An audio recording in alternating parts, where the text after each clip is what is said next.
नमस्कार दोस्तों, एक बार मैं फिर से स्वागत करता हूं आप सभी लोगों का आपका अपने YouTube चैनल गुरुआ जी के में। जी हाँ दोस्तों, तो एक बार मैं फिर से हाजिर हूं आप लोगों के लिए लेकर एक नई जानकारी। तो यहाँ पे कुछ वैकेंसी निकाली गई है BSF वाटर विंग की तरफ से। तो उसी के बारे में आज हम जानेंगे कि कौन कौन सी वैकेंसी है, कौन कौन से पोस्टों पर यह भर्ती निकाली गई है। असल में यह केवल एक पोस्ट के लिए नहीं बल्कि 2 से 3 पोस्टों के लिए यह वैकेंसी निकाली गई है। तो काफ़ी डिटेल्स में हमें जानना होगा इसके बारे में। और सबसे पहले यहाँ पे देखिए जो दिया हुआ है, यहाँ पे दिया हुआ है कि detailed advertisement for direct recruitment for different group BNC post of BSF water wing examination 2022। तो सबसे पहले हमें ये समझना होगा कि यह BSF वाटर विंग क्या है। तो आप लोगों को यह जानकारी होगी कि जो भारत और पाकिस्तान का जो बॉर्डर है, हमारे बॉर्डर की जो सुरक्षा करते हैं वह BSF के जवान होते हैं। लेकिन कुछ भूमि ऐसी भी है जो जलमग्न है, यानी कि जहाँ पे समुद्र आता है या फिर ऐसा कई सारा स्थान है जहाँ पे दलदली भूमि है। तो वहाँ का भी जो रक्षा है, यानी कि उस सीमा की जो रक्षा है वो भी हमारे BSF जवान ही करते हैं। लेकिन वहाँ पे जो कि जल है, वहाँ पे जल मौजूद है, इसलिए वहाँ की जो रक्षा है वह उन्हें नावों के द्वारा या फिर बोट्स के द्वारा करनी पड़ती है। इसीलिए यहाँ पे वाटर विंग्स की भर्ती भी की जाती है BSF में। तो यह उसी के संबंध में कुछ पोस्टें निकाली गई हैं जिसके बारे में आज हम आगे जानने वाले हैं। यहाँ पे देखिए पोस्ट दिया हुआ है और ये भी दिया हुआ है कि कितने पद हैं। तो सबसे पहले हम यहाँ पे सब इंस्पेक्टर मास्टर की बात करें तो यहाँ पे 8 पदें निकाली गई हैं। सब इंस्पेक्टर इंजन ड्राइवर की बात करें तो यहाँ पे 6 पदें हैं। सब इंस्पेक्टर वर्कशॉप की बात करें तो यहाँ पे 2 पदें निकाली गई हैं।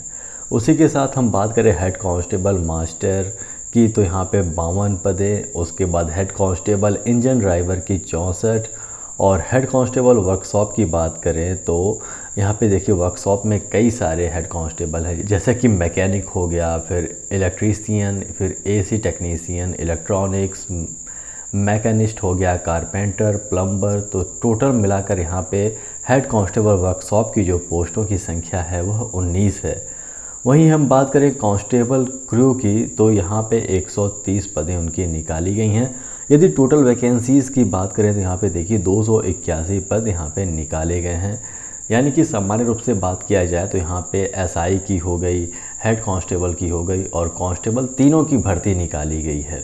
यदि हम पे स्केल की बात करें तो यहाँ पे देखिए SI master, SI engine driver और SI वर्कशॉप का जो पे स्केल है वह एक बराबर है, यानी कि 35,400 से लेकर 1,12,400 रुपये तक है। वहीं हम बात करें यहाँ पे head constable master, head constable engine driver और हेड कांस्टेबल वर्कशॉप की तो यहाँ पे देखिए 25,500 से लेकर 81,100 रुपये उनका पे मैट्रिक्स लेवल है। वहीं हम बात करें CT यानी कि कांस्टेबल क्रू की तो यहाँ पे देखिए 21,700 से लेकर 69,100 रुपये उनका पे मैट्रिक्स लेवल है। वहीं हम बात करें नेशनलिटी की या फिर सिटीजनशिप की तो इस फॉर्म को वही भर सकता है जो केवल भारत का नागरिक हो। चलिए बात कर लेते हैं एज लिमिट की। यहाँ पे एज लिमिट अलग अलग दिया हुआ है, जैसे कि यहाँ पे SI मास्टर के लिए उनकी जो एज है वह 22 से 28 साल के बीच होनी चाहिए। SI इंजन ड्राइवर की बात करें तो 22 से 28 साल होनी चाहिए। SI वर्कशॉप की बात करें तो इनकी जो उम्र है वह 20 से 25 साल होनी चाहिए। वहीं बात करें हम हेड कांस्टेबल मास्टर और head constable engine driver, head constable workshop की तो इनकी जो उम्र होनी चाहिए वह 20 से 25 साल होनी चाहिए। वहीं हम बात करें CT यानी कि कांस्टेबल क्रू की तो इनकी भी जो एज है वह 20 से 25 होनी चाहिए।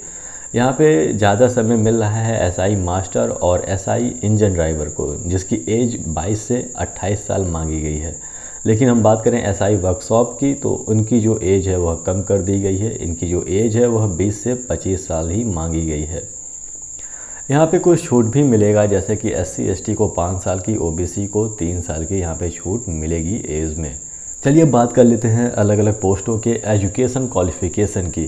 तो सबसे पहले हम बात करते हैं सब इंस्पेक्टर मास्टर के लिए जो एजुकेशन क्वालिफ़िकेशन चाहिए वह 10+2 उन्हें पास होना चाहिए, यानी कि 12th का एग्ज़ाम उन्हें पास होना चाहिए और साथ ही उन्हें 2nd क्लास मास्टर सर्टिफिकेट उनके पास होना चाहिए, जो कि इशू होना चाहिए सेंट्रल या फिर स्टेट के इनलैंड वाटर ट्रांसपोर्ट अथॉरिटी से या फिर मर्चेंटाइल मरीन डिपार्टमेंट से। वहीं हम बात करें सब इंस्पेक्टर इंजन ड्राइवर की, तो इन्हें भी 10+2 यानी कि 12th का एग्ज़ाम पास होना चाहिए और first class engine driver certificate इनके पास होना चाहिए, जो कि इशू होना चाहिए सेंट्रल या फिर स्टेट के इनलैंड वाटर ट्रांसपोर्ट अथॉरिटी से या फिर मर्चेंटाइल मरीन डिपार्टमेंट से। सब इंस्पेक्टर वर्कशॉप की बात करें तो इनके पास बैचलर डिग्री होना चाहिए मैकेनिकल इंजीनियरिंग से या फिर उनके पास 3 साल का डिप्लोमा होना चाहिए मैकेनिकल या फिर मरीन या फिर ऑटोमोबाइल इंजीनियरिंग में। वहीं हम बात करें हेड कांस्टेबल मास्टर की, तो इनका जो क्वालिफ़िकेशन है वो हाई स्कूल एग्ज़ाम पास होना चाहिए। यदि हम बात करें हेड कांस्टेबल इंजन ड्राइवर की, तो इन्हें भी हाई स्कूल का एग्ज़ाम पास होना चाहिए और फिर processing 2nd class engine driver certificate इनके पास होना चाहिए। और यदि हम बात करें हेड कांस्टेबल वर्कशॉप की, तो यहाँ पे देखिए अलग अलग यहाँ पे बताई गई हैं, जैसे कि इनके पास तो सामान्य रूप से हाई स्कूल का एग्ज़ामिनेशन यह पास होने चाहिए ही और उनके पास इंडस्ट्रियल ट्रेनिंग या फिर institute diploma in respective trade से होना चाहिए। यदि हम बात करें सिटी यानी कि कांस्टेबल क्रू की, तो इन्हें भी हाई स्कूल का एग्ज़ाम पास होना चाहिए और इन्हें 1 साल का एक्सपीरियंस होना चाहिए ऐसे बोट को ऑपरेशन करने के लिए, यानी कि ऐसे बोट को चलाने के लिए जिसका जो हॉर्स पावर था वह 265 के नीचे था और फिर इन्हें अच्छे से स्विमिंग भी आना चाहिए। चलिए अब बात कर लेते हैं फिजिकल स्टैंडर्ड की। तो यहाँ पे देखिए सबसे पहले शेड्यूल्ड ट्राइब्स या फिर नागाज़ या फिर मिज़ोरम के शेड्यूल्ड ट्राइब्स के कैंडिडेट्स की बात करें तो इनकी जो हाइट मांगी गई है वह 160 सेंटीमीटर मांगी गई है और जो चेस्ट मांगी गई है वह बिना फुलाव के 73 सेंटीमीटर और फुलाव के बाद 78 सेंटीमीटर मांगी गई है। ऐसे कैंडिडेट जो हिली एरिया से यानी कि गढ़वालीज या फिर कुमायूं या फिर हिमाचल प्रदेश या फिर Sikkim Leh Ladakh north eastern state के यदि कोई हैं तो उनका जो हाइट होना चाहिए वो 162.5 सेंटीमीटर होना चाहिए और चेस्ट जो होना चाहिए वो 75 सेंटीमीटर बिना फुलाव के और 5 सेंटीमीटर फुलाव के बाद 80 सेंटीमीटर का उनका चेस्ट होना चाहिए या फिर उससे अधिक होना चाहिए। यदि हम बात करें सामान्य अभ्यर्थियों को, जो कि ऐसे सामान्य अभ्यर्थी हैं, तो उनकी जो हाइट मांगी गई है उनकी 165 सेंटीमीटर मांगी गई है, जिसका जो चेस्ट है वह 75 सेंटीमीटर होना चाहिए न्यूनतम बिना फुलाव के और फुलाव के बाद उनका 80 सेंटीमीटर का यानी कि 5 सेंटीमीटर का इनका फुलाव होना ज़रूरी है। तो चलिए अब बात कर लेते हैं सिलेक्शन प्रोसेस की। तो यहाँ पे देखिए 2 फेज़ों में यह सिलेक्शन प्रोसेस होता है। सबसे पहले आप लोग का एक रिटन एग्ज़ाम कराया जाएगा, फिर आप लोग का सेकंड फेज़ की बात करें तो यहाँ पे आप लोग का डॉक्यूमेंटेशन होगा, फिर फिजिकल मेजरमेंट होगा, फिर फिजिकल एफिशिएंसी टेस्ट और फिर ट्रेड टेस्ट और मेडिकल एग्जामिनेशन के बाद आप लोग का सिलेक्शन होगा। फर्स्ट फेज़ की बात करें जो रिटन एग्ज़ाम होगा तो इसमें देखिए जो प्रश्न पत्र तैयार किया जाएगा उसमें देखिए जनरल नॉलेज और अवेयरनेस के 25 प्रश्न आएंगे जो कि 25 नंबर के होंगे। रीजनिंग एबिलिटी से 25 प्रश्न आएंगे, 25 नंबर के होंगे। न्यूमेरिकल एबिलिटी के 25 प्रश्न होंगे, 25 नंबर के और ट्रेड अवेयरनेस के भी 25 क्वेश्चन होंगे 25 नंबर के, यानी कि कुल 100 प्रश्न आएंगे और 100 नंबर के होंगे। और जो ड्यूरेशन की बात करें इस पेपर की तो वह 2 घंटे की होगी। यह जो थी मुख्य रूप से एसआई के लिए थी। चलिए अब बात कर लेते हैं हम कांस्टेबल के लिए और हेड कांस्टेबल के लिए। तो इनका जो है यहाँ पे देखिए ट्रेड से संबंधित जो ट्रेड अवेयरनेस से संबंधित है वह जो टॉपिक है वह इसमें नहीं आएगा। उसके अलावा इनका जो जनरल नॉलेज और अवेयरनेस हो गया 35 क्वेश्चन इससे आएंगे 35 नंबर के। रीजनिंग एबिलिटी के 35 क्वेश्चन और 35 नंबर के आएंगे। और न्यूमेरिकल एबिलिटी की बात करें तो वह भी 30 क्वेश्चन आएंगे और 30 नंबर के, यानी कि 100 क्वेश्चन आएंगे और 100 नंबर के होंगे और 2 घंटे का समय इन्हें भी मिलेगा। आप लोग का जो पेपर है वह इंग्लिश और हिंदी दोनों में तैयार किया जाएगा। तो रिटन एग्जामिनेशन के बाद आप लोग का डॉक्यूमेंटेशन होता है। डॉक्यूमेंटेशन के बाद आप लोग का फिजिकल मेजरमेंट लिया जाएगा, यानी कि जिसमें हाइट, वेट और चेस्ट का मापन किया जाएगा। इसके बारे में हमने पहले ही बता दिया है कि इसमें चेस्ट और हाइट कितना होना चाहिए। और उसके बाद आप लोग का फिजिकल एफिशिएंसी टेस्ट यानी कि पीईटी कराया जाएगा, जिसमें मुख्य रूप से 1 मील का दौड़ होता है जो कि 8 मिनट में पूरा करना होता है। 1 मील का मतलब हो गया 1600 मीटर का आप लोग को दौड़ पूरा करना होगा 8 मिनट में। यह क्वालिफाइंग नेचर का होता है। हाई जंप की बात करें तो आप लोग को 3 फीट 6 इंच की हाई जंप कूदना होगा और लॉन्ग जंप की बात करें तो आप लोग को 11 फीट कूदना होगा। यह मुख्य रूप से 3 अटैम्प्ट्स में होंगे, यानी कि 3 अटैम्प्ट्स में से एक अटैम्प्ट में आप लोग को पास करना आवश्यक होगा, हाई जंप और लॉन्ग जंप।